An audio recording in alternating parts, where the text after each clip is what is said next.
തൃശ്ശൂർ പൂരം പോലീസിന്റെ നടപടി മൂലം മുടങ്ങി.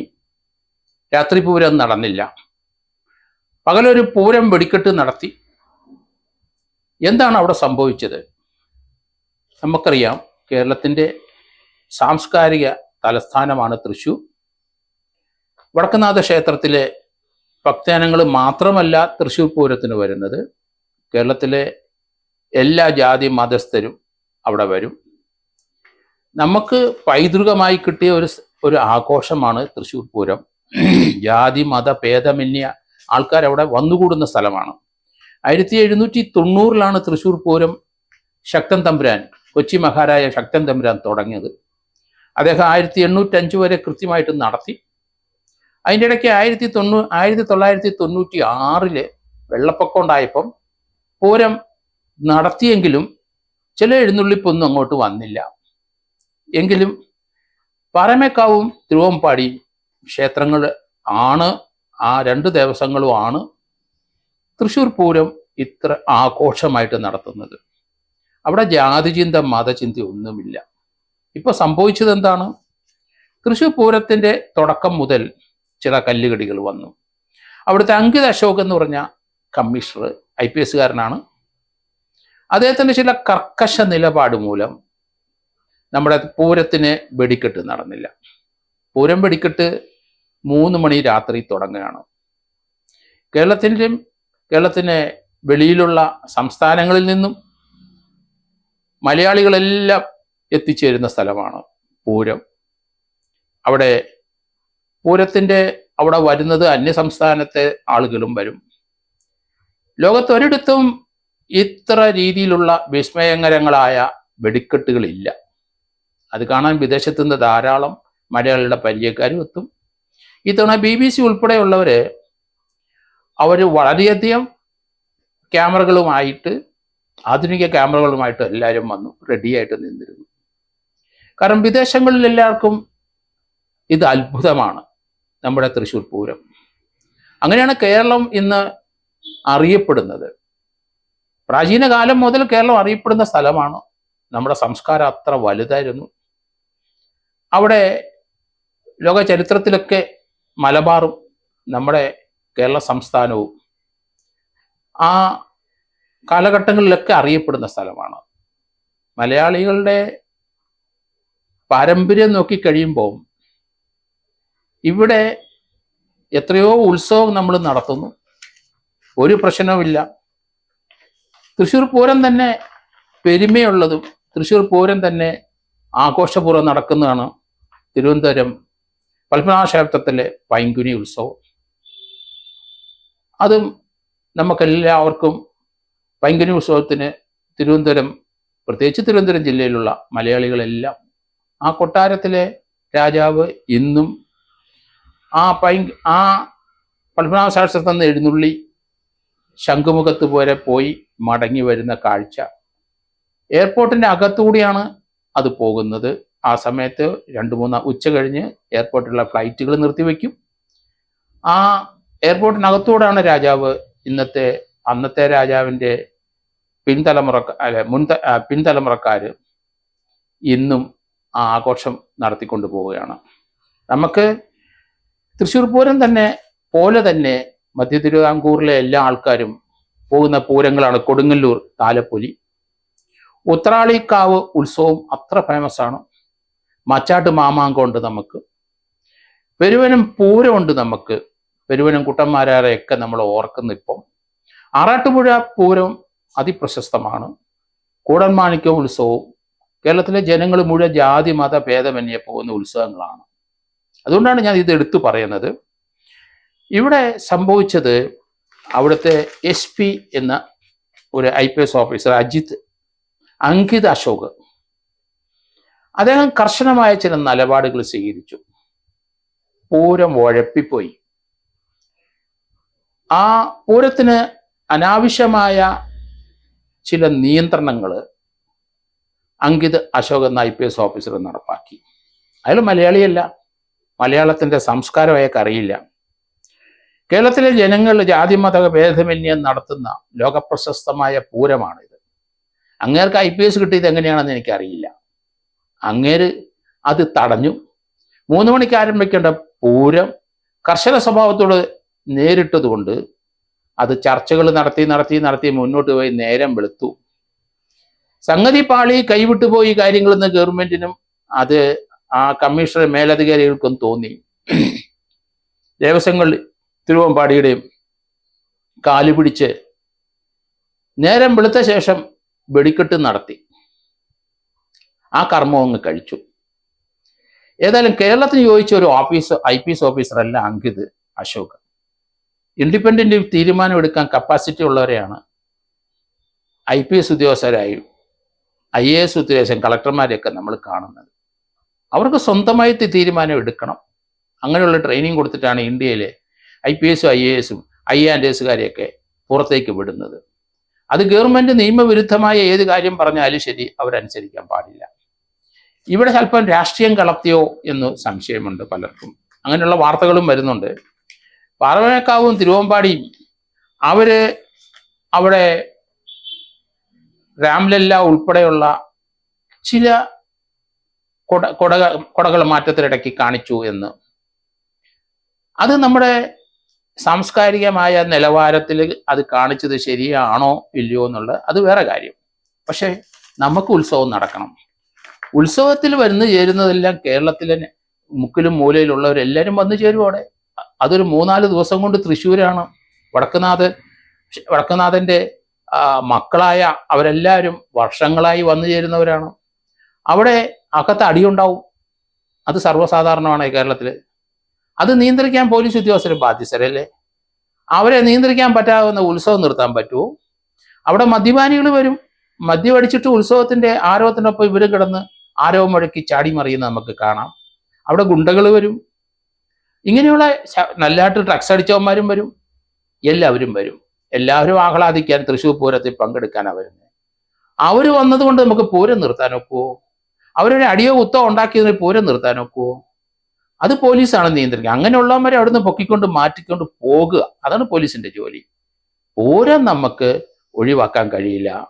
നമ്മൾ സമാധാന പ്രേമികളായ ധാരാളം ആൾക്കാർ അവിടെ വരുന്നുണ്ട്. വളരെ ചുരുക്കം ചില ഗുണ്ടകളോ ചില ക്രിമിനൽസോ വന്നു പോയി എന്ന് വിചാരിച്ചാൽ അവരും വന്ന് ആസ്വദിച്ചിട്ട് പോട്ടെ. അവരുടെ ആസ്വാദനം അതിക്രമിച്ചാൽ പോലീസ് അവനെ തൂക്കിയെടുത്ത് അകത്തോട്ട് പോകണം. അതാണ് പോലീസിന്റെ കഴിവ്. ആ ജില്ലാ പോലീസ് മേധാവിയുടെയും അതുപോലെയുള്ള അവിടുത്തെ അസിസ്റ്റന്റ് കമ്മീഷണറൊക്കെ കഴിവെന്ന് പറയുന്നത് ഇങ്ങനെ എന്ത് പ്രശ്നവും പ്രകോപനം ഉണ്ടായാലും അവർ പൂരം നടത്താനുള്ള സൗകര്യം ചെയ്തു കൊടുക്കുക, പൂരം നമുക്ക് നടത്തുക എന്നുള്ളതാണ്. കേരളത്തിന്റെ സംസ്കാരത്തെപ്പറ്റിയോ സാംസ്കാരിക നിലവാരത്തെപ്പറ്റിയോ അങ്കിത് അശോകത്തിന് അറിവില്ലാന്ന് തോന്നുന്നു. അത് രാഷ്ട്രീയപരമായി എന്ത് സമ്മർദ്ദം വന്നാലും ശരി പൂരം സമാധാനപരമായി യഥേഷ്ടം നടത്തണം. നമുക്ക് പൂരത്തിന്റെ വെടിക്കെട്ട് കാണണം, ആ വർണ്ണവിസ്മയം കാണണം. അത് ലോകത്തിന്റെ നാനാഭാഗത്ത് നിന്ന് മലയാളികളും അല്ലാത്തവരും ആ വെടിക്കെട്ടുകൾ അവരെല്ലാവരും അവരുടെ മൊബൈൽ ഫോണിൽ കാണുകയാണ്, അവരുടെ ലാപ്ടോപ്പിൽ കാണുകയാണ്. കുട്ടികളും കുട്ടികളും എല്ലാം കേരളത്തിലെ ആൾക്കാരെല്ലാവരും വിദേശത്താണ് ഇപ്പം ധാരാളം പേര്. അവരെല്ലാം ഇത് കണ്ടുകൊണ്ടിരിക്കുകയാണ്. അപ്പൊ എന്താണ് അവിടെ സംഭവിച്ചത്? അവിടെ ആ പോലീസിന്റെ നടപടി ഒരിക്കലും ശരിയായില്ല. അയാളെ ഒരു ജില്ലാ മേധാവിയായിട്ട് ഇനി പോസ്റ്റ് ചെയ്യാൻ പാടില്ല. കാരണം കേരളത്തിന്റെ സാംസ്കാരിക ആ തനിമ ഒട്ടും അറിയില്ലാത്ത ഒരു IPS ഓഫീസറാണ് അദ്ദേഹം. കാരണം നമ്മുടെ പൂരങ്ങളുടെ മഹിമ എന്താണെന്ന് അയാൾക്ക് അറിയില്ല. പൂരങ്ങളുടെ ഉദ്ദേശം എന്താണെന്ന് അറിയത്തില്ല. കേരളത്തില് ജനങ്ങൾക്ക് പട്ടിണിയായിരിക്കും, പരിവട്ടമായിരിക്കും, കുടുംബത്തിൽ സമാധാനം ഉണ്ടാകത്തില്ല, സമൂഹത്തിൽ സമാധാനം ഉണ്ടാകത്തില്ല. പക്ഷേ പൂരത്തിന്റെ 4 ദിവസം അവർ സന്തോഷിക്കുന്ന ദിവസമാണ്. എല്ലാം മറന്ന് സന്തോഷിക്കുന്ന ആ സാംസ്കാരിക നിലവാരത്തിലേക്ക് ഒരു 4-5 ദിവസത്തേക്ക് നമ്മളെ കൊണ്ടെത്തിക്കുന്നത് ചെറുപൂരങ്ങളും വലിയ പൂരങ്ങളും കുടമാറ്റവും അതുപോലെ തന്നെ വെടിക്കെട്ടുകളുമാണ്. അത് നമ്മൾ മറന്നുപോയി. ആ ചില പോലീസ് ഉദ്യോഗസ്ഥര്, സുദർശൻ എന്ന് പറഞ്ഞ ഒരു അസിസ്റ്റന്റ് കമ്മീഷണർ അവിടെ ഉണ്ട്, അദ്ദേഹത്തിനെ എനിക്കറിയാം. ഞാനൊക്കെ അദ്ദേഹത്തിന് ക്ലാസ് എടുത്തിട്ട് നല്ല ഒരു പോലീസ് ഓഫീസറാണ്. അദ്ദേഹം അങ്ങനെ കമ്മീഷണർ ഒരു തീരുമാനം എടുത്തപ്പോൾ അവിടെ അതിശക്തമായ ചില നടപടികൾ, ഹൈക്കോടതിയിൽ ഒരു ഓർഡറുണ്ട്, ആനകളുടെ അടുത്ത് 6 മീറ്റർ അകന്ന് മാത്രമേ ആൾക്കാർ നിൽക്കാവുള്ളൂ. ഏകദേശം 6 മീറ്റർ എന്ന് പറയുമ്പം ഏകദേശം 20 അടി അകലത്തിലെ ആളെ നിർത്താവുള്ളൂ, അപകടം ഒഴിവാക്കാൻ ഹൈക്കോടതിയുടെ നിർദ്ദേശമുണ്ട്. സാധാരണഗതിയിൽ ആനകളുടെ അടുത്ത് നിൽക്കും. ആനകൾ അവിടെ ഇതുവരെ അലമ്പുണ്ടാക്കിയതായിട്ട് നമ്മുടെ അറിവിലില്ല. കാരണം ആനകൾക്ക് ഇഷ്ടമുള്ള ഭക്ഷണം കൊടുത്തുകൊണ്ടേയിരിക്കും. 2, 3, 4 ആനപ്പാപ്പന്മാർ ഒരാനയ്ക്കുണ്ട്. കുടമാറ്റം നടത്തുന്ന സമയത്ത് അത് ശാന്തരായിരിക്കണം. അവർക്ക് വേണ്ടതായ ആ ഭക്ഷണം, അവർ ഇഷ്ടപ്പെട്ട സാധനങ്ങളൊക്കെ കൊടുത്തുകൊണ്ടാണ് ആനപ്പാപ്പന്മാർ അവിടെ ഇരിക്കുന്നത്. ആനയെ ശാന്തമായിട്ട് നിർത്തും. അതിന്റെ കാല് കഴിച്ചാൽ അതിനെന്താണ് മരുന്നെന്ന് അവർക്കറിയാം. ഇതെല്ലാം സസൂക്ഷ്മം വീക്ഷിക്കുന്ന ആൾക്കാരാണ് അവിടെ നിൽക്കുന്നത്. അത് പോലീസിലെ ഇപ്പം തന്നെ ഒരു IPS കിട്ടി വന്ന ഒരാൾക്ക് ചിന്തിക്കുന്ന പോലെയല്ല. ഇതൊക്കെ വർഷങ്ങളായി ഏകദേശം അതുകൊണ്ടാണ് 1790 മുതൽ നമ്മളിത് നടത്തിക്കൊണ്ടിരിക്കുന്നതാണ്. ആനയ്ക്ക് ചിലപ്പം ചില പ്രശ്നം ഉണ്ടാവും, പക്ഷെ അതിനെ ക്രമപ്പെടുത്തും, അല്ലെന്നുണ്ടെങ്കിൽ അതിനെ അവിടുന്ന് മാറ്റിക്കൊണ്ടുപോകും. അതൊക്കെ അവർ ചെയ്തോളും. പോലീസ് ഇതൊന്നും അറിയേണ്ട ആവശ്യങ്ങളില്ല.